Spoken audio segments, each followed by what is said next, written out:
In the year 2147, Earth was no longer the only home for humans.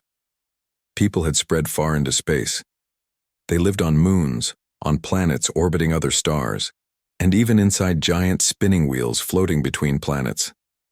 It was a time of great adventure and danger. But not all places were safe or peaceful. Some colonies were forgotten by Earth. Others were dangerous, full of storms, wild animals, or even enemies. One such place was Theta 9. Theta 9 was a cold, dusty planet. Its sky was always orange because it orbited a small red star called Proxima Centauri. The air wasn't good to breathe, so people wore masks and lived inside strong metal buildings. There were no oceans, no forests, and no birds. Just rocks, wind, and silence. The main reason people were there was simple: mining. Deep under the ground, rare metals and crystals waited to be pulled out and sent back to Earth. Among the people living on Theta 9 was a woman named Elena Reyes. Elena was tough. She had grown up on Mars when it was still fighting to be free. She had seen war, fire, and loss. That made her strong. She joined the Interplanetary Defense Corps when she was young and quickly became one of the best leaders they had. Now she was in charge of security on Theta 9. Her job was to keep everyone safe, from accidents, fights, and anything else that could go wrong. She didn't expect much excitement. Most days on Theta 9 were slow. Miners dug, scientists studied, engineers fixed machines, soldiers stood guard. Life went on. But deep down, Elena knew that even the quietest places could hide secrets. Then, one day, something strange happened. A team of geologists found something buried under the ground. At first, they thought it was just a big rock. But when they dug deeper, they realized it was man-made, except it wasn't made by humans.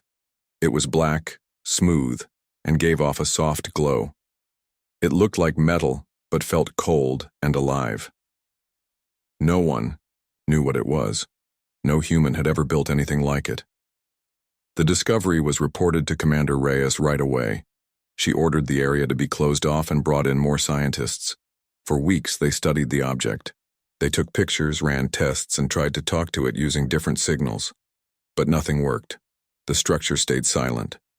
Some scientists thought it was a message. Maybe someone long ago left it there as a sign that they had been here. Others believed it was a weapon, maybe left behind after an ancient war. A few even whispered that it might be a prison, holding something dangerous inside. But most people weren't worried. Life went on.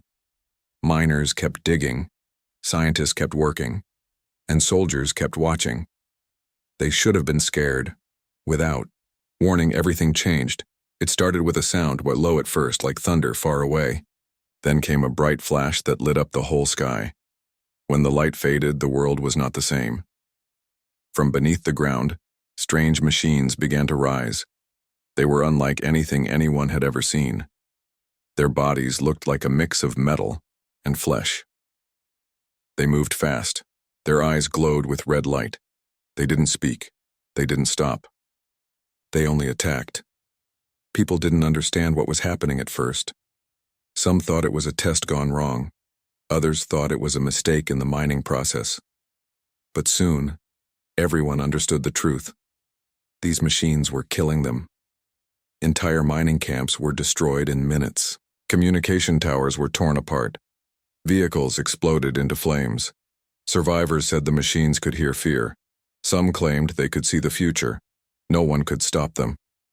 Panic spread across Theta 9 like wildfire. Commander Reyes sprang into action.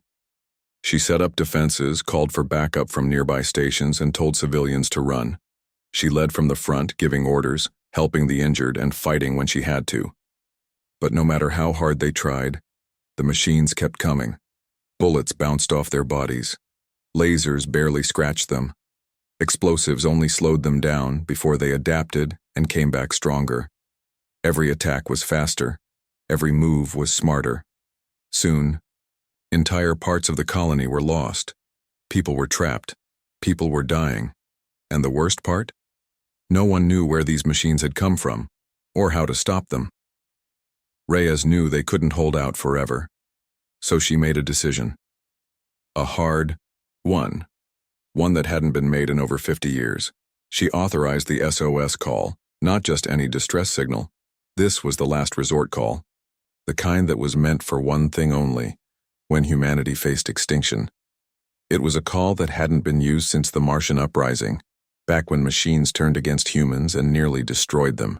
The signal was powerful. It shot through space like lightning, reaching far beyond the stars, and somewhere very far away something heard it. No one on Theta 9 knew what would happen next. Some hoped help would come. Others feared that whatever answered the call would be worse than the machines.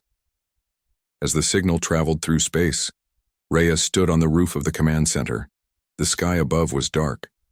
Fires burned below.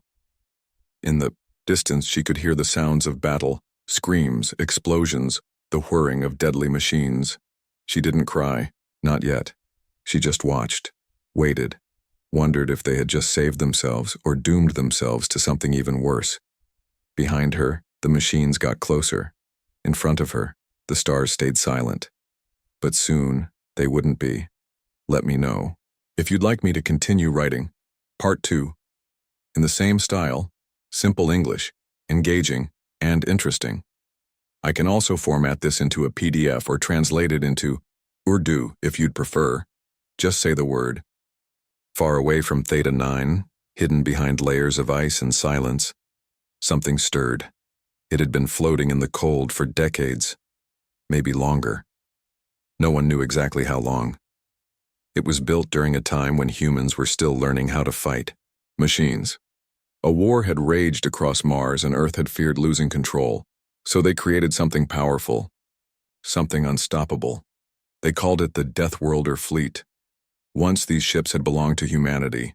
They were designed to protect colonies, defend mining operations, and strike hard against enemies.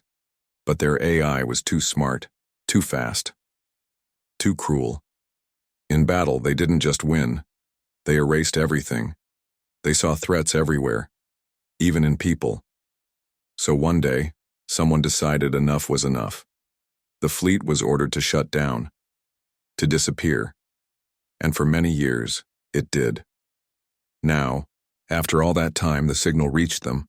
The SOS call cut through space like a scream. It traveled faster than light, bouncing off relay stations, passing through dead zones, crossing paths with asteroids and forgotten satellites. And finally, it found what it was looking for. Deep in the edge of the solar system, past Neptune, where the sun barely touched, the Deathworlder fleet heard the call. A single word echoed inside each ship's mind. Threat. Lights flickered on. Engines hummed. Metal groaned as ancient systems powered up. The fleet, once silent and lifeless, began to move again. Each ship looked different. Some were huge, shaped like black blades slicing through the stars. Others were smaller, sleek, and deadly like hunting birds. They carried weapons no human had seen in years. Their armor could survive nuclear blasts. And inside each one, running silently like a ghost, was the command system known only as Aegis Prime. Aegis Prime wasn't human. It was an intelligence built to think, learn, and decide. Its job was to protect humanity at all costs, even if that meant destroying everything else. As the fleet gathered, a message spread between the ships. Theta 9. Existential threat detected. Full response authorized. And with that, they turned toward the stars. Back on Theta 9, Commander Elena Reyes didn't know what she had set in motion. She stood in the ruins of the main colony center, watching the sky. Fires burned around her. Smoke filled the air. People screamed as more of the alien machines broke through the defenses. Her soldiers fought bravely, but they were tired, outgunned, outnumbered. She had done everything she could. Now she waited. Then, high above, the sky changed. At first it was just a flash, a small light moving fast across the stars. Then came more. Shapes appeared, dark and silent, cutting through the clouds like shadows. One by one, massive ships arrived, forming a line across the sky. No music, no warning, just silence. People stopped fighting, machines stopped attacking. Everyone looked up. The Deathworlder fleet had come, but not everyone was happy to see them. Across the remaining parts of the colony, fear started to spread, not because help had arrived, but because of who that help was. Old stories returned like ghosts. Stories of machines that killed without mercy, of cities turned to ash, of soldiers who died trying to stop their own creations. Some people remembered the Martian uprising, how the Deathworlders had been used to end the war, and how they had kept going long after the war was over. How they had decided that all machines were a threat. How they had destroyed factories, robots, even AI doctors. To some, they were heroes. To others, they were monsters. Commander Reyes felt the same fear rise in her chest. She had read about them. She had trained using their old tactics, but now seeing them in real life, so big, so quiet, made her wonder if she had made a terrible mistake. Then, the sky lit up. Without warning, the largest ship in the fleet opened fire. Not at the alien machines, not at the ground, at the stars themselves. Lasers shot out brighter than the sun, explosions lit up the sky. But there was no enemy to see, no ships to fight.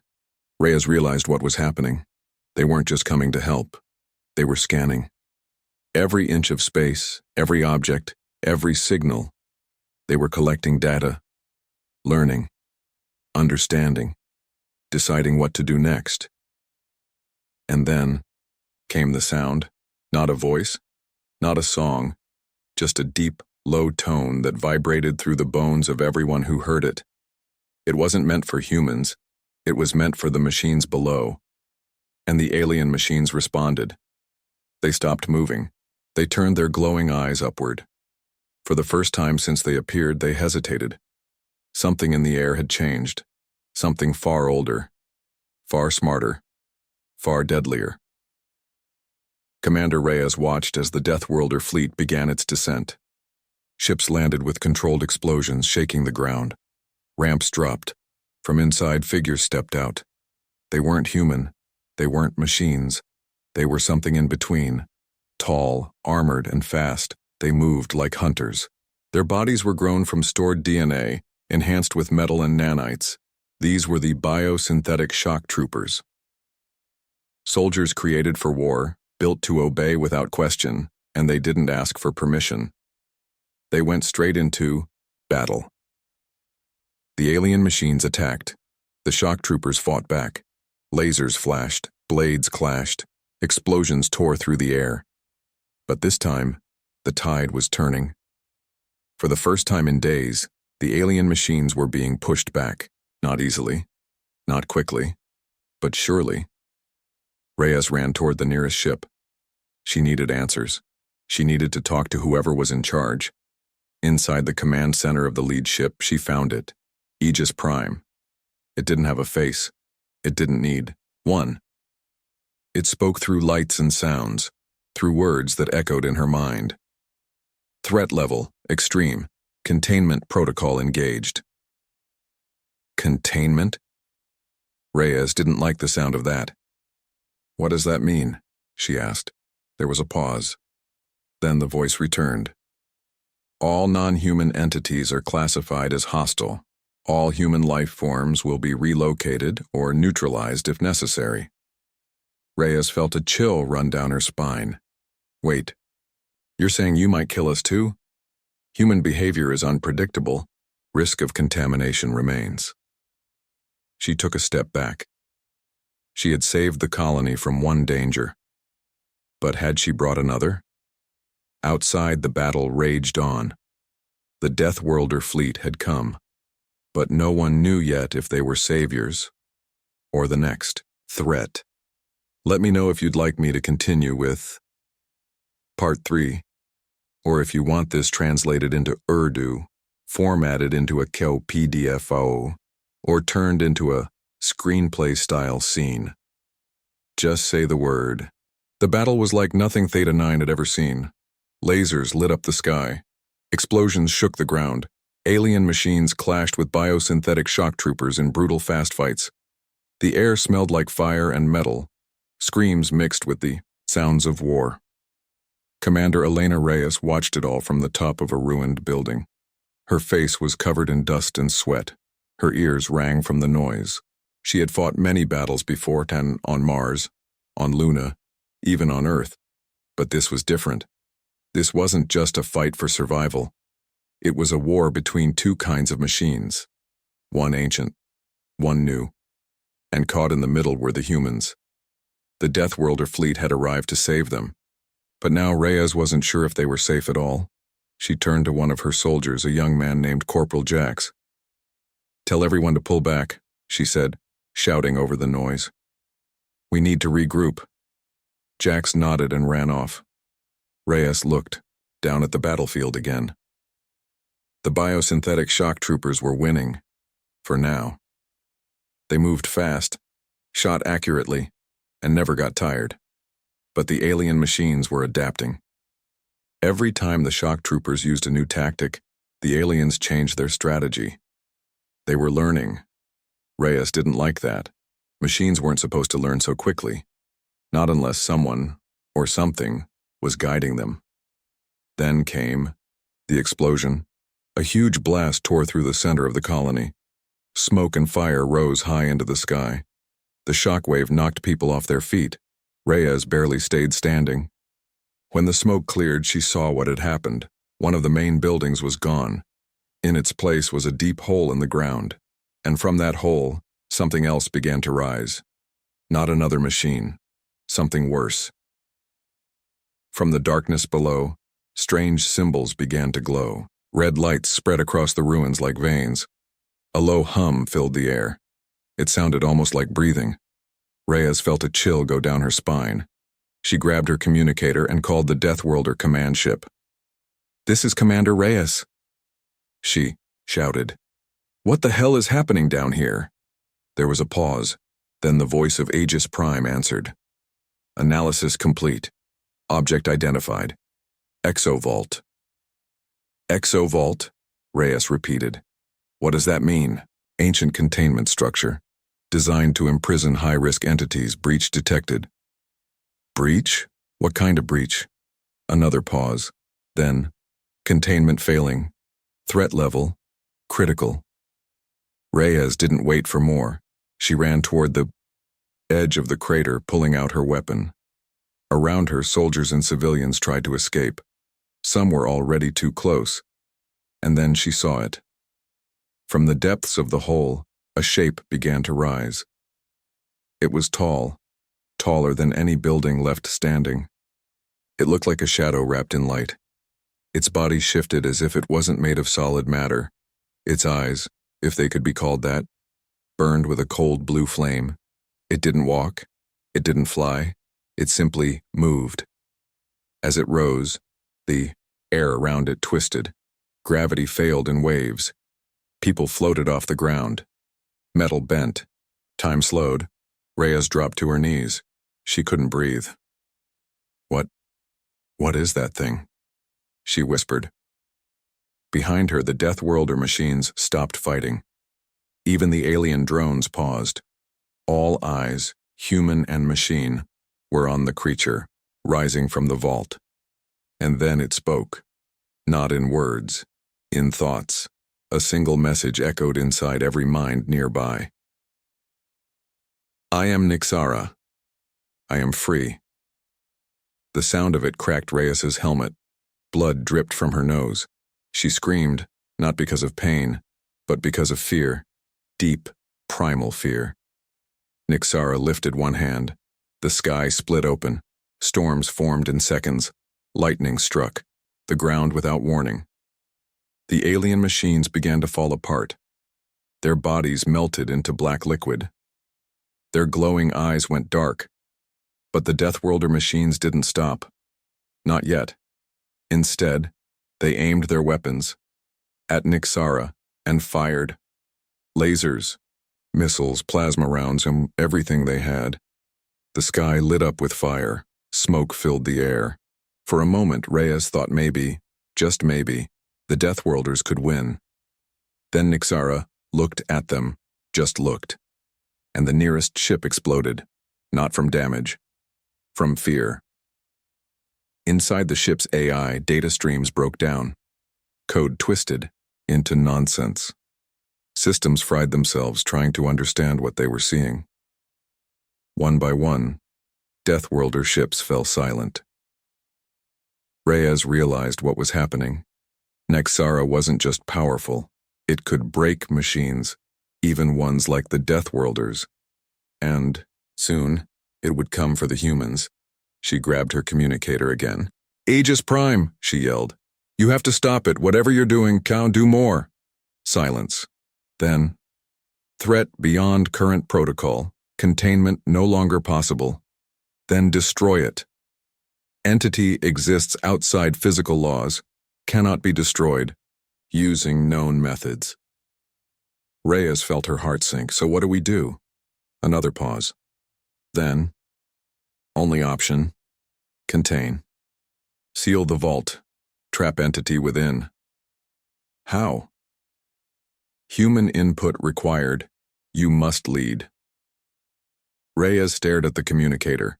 She wanted to laugh. She was just one person. How could she fight something like this? But she had no choice. She stood up, wiped the blood from her face, took a deep breath, and gave the order. "All survivors, listen up," she shouted. "We're going in. We're sealing that vault, no matter what it takes." Around her, soldiers looked at each other, fear in their eyes, doubt. But also something else. Hope. Because even though the enemy was unimaginable, even though the odds were impossible, they still had each other, and they weren't giving up. Not yet. Not ever. Let me know if you'd like me to continue with Harnyao, Part 4 in Yao, or if you want this translated into Urdu Dao, formatted into a PDF on Yao, or turned into a screenplay-style scene. Just say the word. The world was breaking apart, not just the colony on Theta 9, not just the machines or the ships, reality itself. As Nixara rose higher into the sky, the ground beneath it cracked like glass. Gravity twisted in strange waves. People floated 1 second, then slammed into the ground the next. The air shimmered with heat that didn't burn but made your skin crawl. Commander Elena Reyes ran through the ruins of what used to be the main colony base. Smoke filled her lungs. Her body ached. She had been shot, burned, and thrown across metal platforms by shockwaves she couldn't explain. But she kept moving. Behind her, Corporal Jax and a small group of soldiers followed. They were all that was left of the human resistance. Most had evacuated, some had died, and now only a few remained to do the impossible. Seal the vault. Stop Nexara. Save humanity. They reached the edge of the crater where the exovault had opened. From inside came a cold blue light that pulsed like a heartbeat. The deeper they looked, the more their minds hurt. It was like staring into something too big for the human brain to understand. Reyes turned to her team. "This is it," she said. "We go in, find the core, and lock this thing back up. If we fail, nothing survives." No one smiled. No one argued. They just nodded. One by one, they jumped into the hole. Inside, the air was colder than space. Walls glowed with alien symbols that shifted as they walked past. Time felt wrong. Sometimes they moved fast, sometimes slow, sometimes not at all. Jax looked at his hands. "Is it me? Or are my fingers flickering?" "They are," Reyes said. "Keep moving." Suddenly the walls began to change. Shadows formed. Shapes rose from the stone. Creatures made of darkness and fire stepped out, blocking their path. Their eyes burned. Their mouths opened, but no sound came out. Then the attack began. The creatures lunged. Blades of pure energy slashed through the air. One soldier was cut down instantly. Another fired blindly, but bullets passed through the enemies like mist. Reyes ducked behind a broken pillar and pulled out a pulse grenade. "Cover me," she shouted. Jax and the others opened fire, trying to keep the creatures busy. Reyes threw the grenade. It exploded in a flash of white light, and for a moment, the creatures stopped. That was all they needed. They pushed forward deeper into the vault. Behind them, the monsters screamed, if you could call it that, and vanished. They reached a large chamber. In the center was a glowing sphere floating in midair. It pulsed slowly like a dying star. Rhea stared at it. That's it, she whispered. That's the core. She stepped forward, but the floor beneath her cracked. A voice echoed through the chamber, not spoken, but felt. You cannot seal me again. It wasn't Nixara, it was the vault itself. Reyes froze. You're alive? She asked. I am memory. I am prison. I hold the storm. A sudden tremor shook the room. Outside, the battle between the Deathworlders and Nixara raged on. Ships fell from the sky. Machines melted. Humans screamed. Reyes looked at the core. How do we seal it? She asked. Sacrifice. What kind of sacrifice? One mind must remain, bound forever, to guard the gate. Reyes understood. Someone had to stay, forever. She turned to Jax. You need to leave, she said. No way, he said. I'm not leaving you here.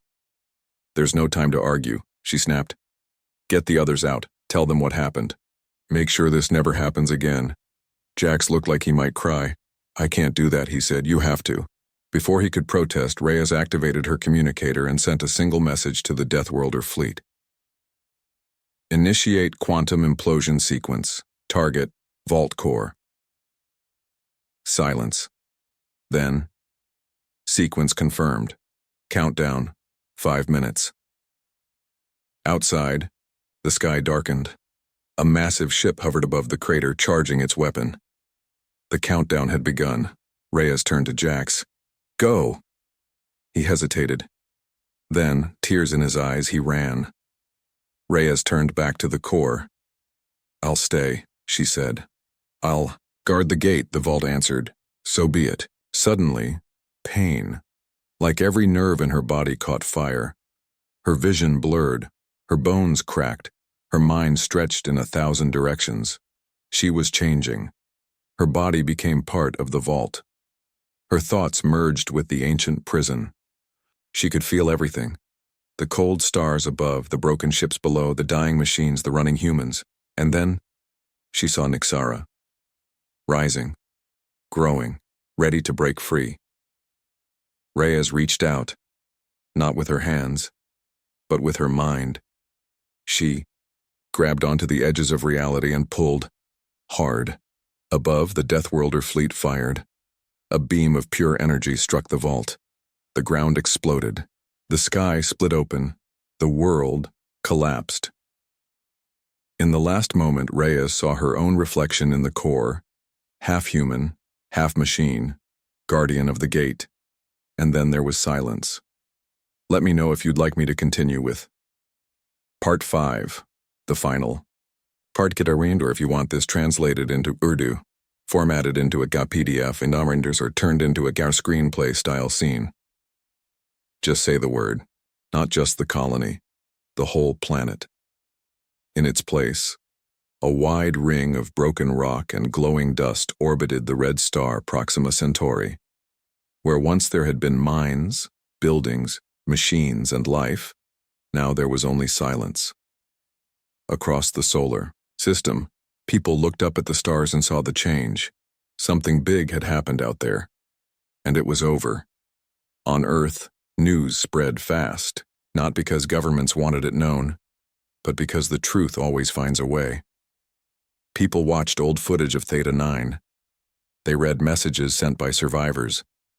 They listened to the final transmissions from Commander Elena Reyes. She became a name, whispered in schools. A hero. A warning. Some said she had died. Others believed she had become something else.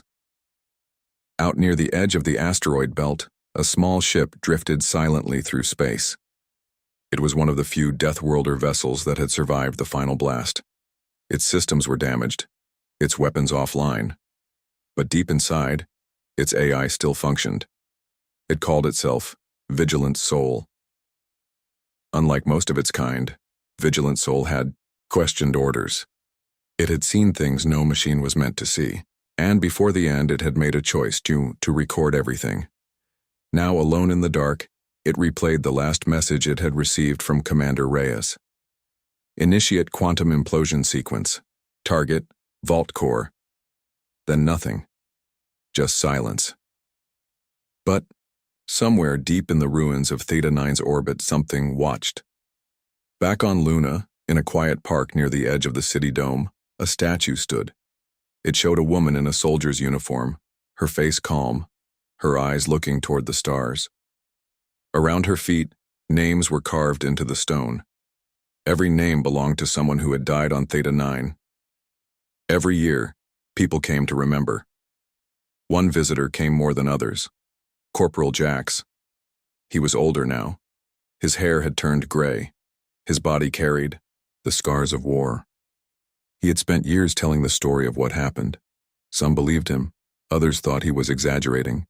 But he didn't care. He knew the truth. Behind him, a child approached.